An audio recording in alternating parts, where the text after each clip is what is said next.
ಕೋಲಾರ ಜಿಲ್ಲಾಸ್ಪತ್ರೆಯಲ್ಲಿ ರೋಗಿಗಳಿಗೆ ಗೋಳು ಐಸಿಯುನಲ್ಲಿ ಎಸಿ ಇಲ್ಲದೆ ಉಸಿರಾಟದ ಸಮಸ್ಯೆಯಿಂದ ಪರದಾಡ್ತಾ ಇದ್ದಾರೆ. ಬಿಸಿಲಿನ ತಾಪದ ಜೊತೆ ಎಸಿ ಕೈಕೊಟ್ಟಿದ್ದರಿಂದ ಕಂಗಾಲಾಗಿದ್ದಾರೆ. ಎಸ್ಎನ್ಆರ್ ಜಿಲ್ಲಾಸ್ಪತ್ರೆಯಲ್ಲಿ ರೋಗಿಗಳ ಪರದಾಟ ಇದು. ಸಿಕ್ಕ ವಸ್ತುವಿನಿಂದ ಗಾಳಿ ಬೀಸ್ತಾ ಇದ್ದಾರೆ ಸಂಬಂಧಿಕರು. ಕೆಲವರು ಮನೆಯಿಂದ ಫ್ಯಾನ್ ತಂದು ಹಾಕಿಸಿಕೊಂಡಿದ್ದಾರೆ. ಕಳೆದ ಒಂದು ವಾರದಿಂದಲೂ ಎಸಿ ಕೈಕೊಟ್ಟರೂ ಕೂಡ ವೈದ್ಯಾಧಿಕಾರಿಗಳು ನಿರ್ಲಕ್ಷ್ಯ ವಹಿಸಿದ್ದಾರೆ. ಅವರ ಗಮನಕ್ಕೆ ತಂದರೂ ಯಾವುದೇ ಪ್ರಯೋಜನ ಆಗಿಲ್ಲ.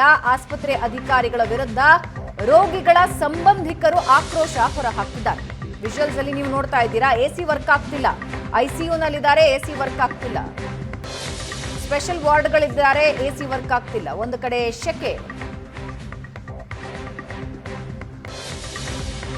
ಕೆಲವರಿಗೆ ಮನೆಯಿಂದಲೇ ಫ್ಯಾನ್ ತರಿಸಿದ್ದಾರೆ. ಮನೆಯಿಂದಲೇ ಫ್ಯಾನ್ ತಂದು ಹಾಕೊಂಡಿರೋದನ್ನ ನೀವು ದೃಶ್ಯದಲ್ಲಿ ನೋಡ್ತಾ ಇದ್ದೀರಾ.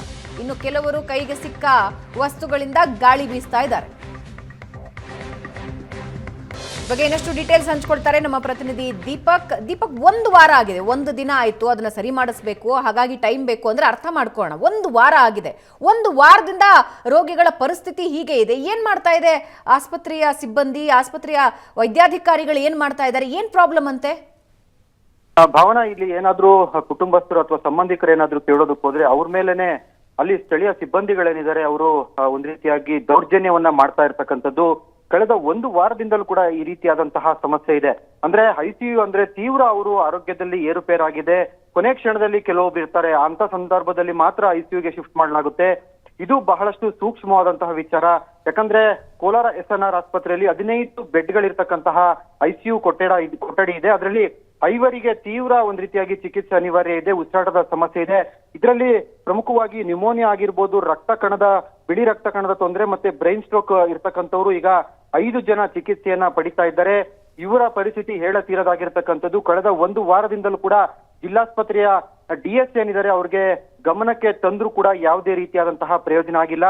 ಎಸಿ ಕಂಪ್ಲೀಟ್ ಆಗಿ ಕೈ ಕೊಟ್ಟಿದೆ. ಹೀಗಾಗಿ ಬಿಸಿಲಿನ ತಾಪ ಏನಿದೆ ಬಹಳಷ್ಟು, ಈಗ ಆಲ್ರೆಡಿ ಕೋಲಾರ ಜಿಲ್ಲೆಯಲ್ಲಿ 32 ಡಿಗ್ರಿಯಷ್ಟು ಈಗ ತಲುಪಿದೆ. ಇದರಲ್ಲಿ ಅವರು ಯಾವ ರೀತಿಯಾಗಿ ಪರದಾಡ್ತಾ ಇದ್ದಾರೆ ಅನ್ನುವಂಥದ್ದನ್ನ ಸಹ ನಾವು ಇಲ್ಲಿ ಊಹಿಸ್ಕೊಳ್ಬಹುದಾಗಿರ್ತಕ್ಕಂಥದ್ದು. ಕೆಲವೊಬ್ರು ಇದೆಲ್ಲವೂ ಕೂಡ ನೋಡ್ಲಾರ್ದೆ ಅಲ್ಲೇ ಇರ್ತಕ್ಕಂತಹ ಪುಸ್ತಕ ಆಗಿರ್ಬೋದು, ರೊಟ್ಟುಗಳಾಗಿರ್ಬೋದು, ಈ ರೀತಿಯಾಗಿ ಕೃತಕವಾಗಿ ತಾವೇ ರೋಗಿಗಳೇ ಮತ್ತೆ ಕುಟುಂಬಸ್ಥರೇ ಗಾಳಿ ಬೀಸ್ಕೊಳ್ಳುವಂತಹ ಪರಿಸ್ಥಿತಿ ಇದೆ.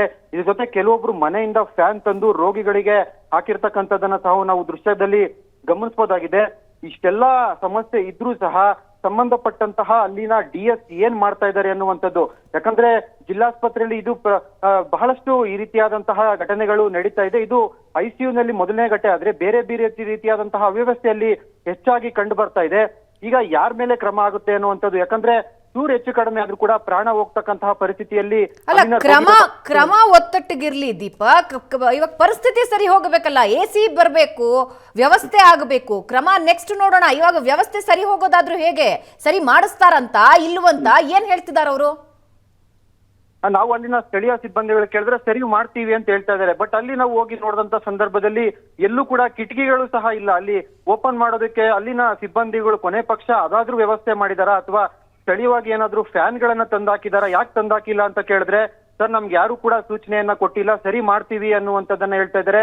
ಇಲ್ಲಿ ಟೆಕ್ನಿಷಿಯನ್ ಸಮಸ್ಯೆ ಇದೆಯೋ, ಸಿಬ್ಬಂದಿಗಳ ಸಮಸ್ಯೆ ಇದೆಯೋ ಅನ್ನುವಂಥದ್ದನ್ನ ಇಲ್ಲಿ ಯಾರು ಕೂಡ ತಮ್ಮ ಮೇಲೆ ಜವಾಬ್ದಾರಿ ಹಾಕೊಳ್ತಾ ಇಲ್ಲ ಅನ್ನುವಂಥದ್ದನ್ನ ಭಾವನಾ ನಾವು ಇಲ್ಲಿ ಗಮನಿಸಬಹುದಾಗಿದೆ. ಆದ್ರೆ ರೋಗಿಗಳು ಮಾತ್ರ ನಿಜಕ್ಕೂ ಕೂಡ ಪರದಾಡ್ತಾ ಇದ್ದಾರೆ. ಯಾಕಂದ್ರೆ ಸಾಕಷ್ಟು ರೋಗಿಗಳು, ವಯಸ್ಸಾಗಿದೆ, ವೃದ್ಧೆಯರು ಸಾಕಷ್ಟು ಜನ ಇದ್ದಾರೆ. ಆ ದೃಶ್ಯದಲ್ಲೂ ನಾವು ನೋಡ್ತಾ ಇರ್ಬೋದು ಆ ವೃದ್ಧೆ ಯಾವ ರೀತಿಯಾಗಿ ಪರದಾಡ್ತಾ ಇದ್ದಾರೆ ಅನ್ನುವಂಥದ್ದು. ಆಕೆಗೆ ಒಂದು ಹೆಡ್ ಮಾಡ್ತಾ ಇರೋರು ಯಾರು ದೀಪಕ್? ಏನ್ ಅವ್ರ ಹೆಸರು? DHO ಜಗದೀಶ್ ಅವರು ಈ ಒಂದು ಸಮಸ್ಯೆ ಬಗ್ಗೆ ಗಮನ ಹರಿಸಬೇಕಾಗಿರ್ತಕ್ಕಂಥದ್ದು ಭಾವನಾ. DHO ಜಗದೀಶ್. ಹೌದೌದು. ಎಸ್, ಧನ್ಯವಾದ ದೀಪಕ್. ಏಷ್ಯಾನೆಟ್ ಸುವರ್ಣ ನ್ಯೂಸ್ ವರದಿ ಮಾಡಿದೆ. ಒಂದು ವಾರದಿಂದ ಎಸಿ ಇಲ್ಲದೆ ಒದ್ದಾಡ್ತಾ ಇದ್ದಾರೆ. ಈಗಲಾದ್ರೂ ಎಚ್ಚೆತ್ತುಕೊಳ್ತಾರಾ?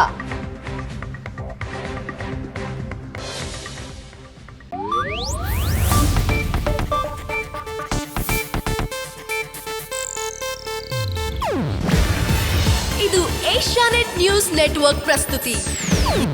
ನೀವು ನೋಡ್ತಿದ್ದೀರಾ ಏಷ್ಯಾನೆಟ್ ಸುವರ್ಣ ನ್ಯೂಸ್.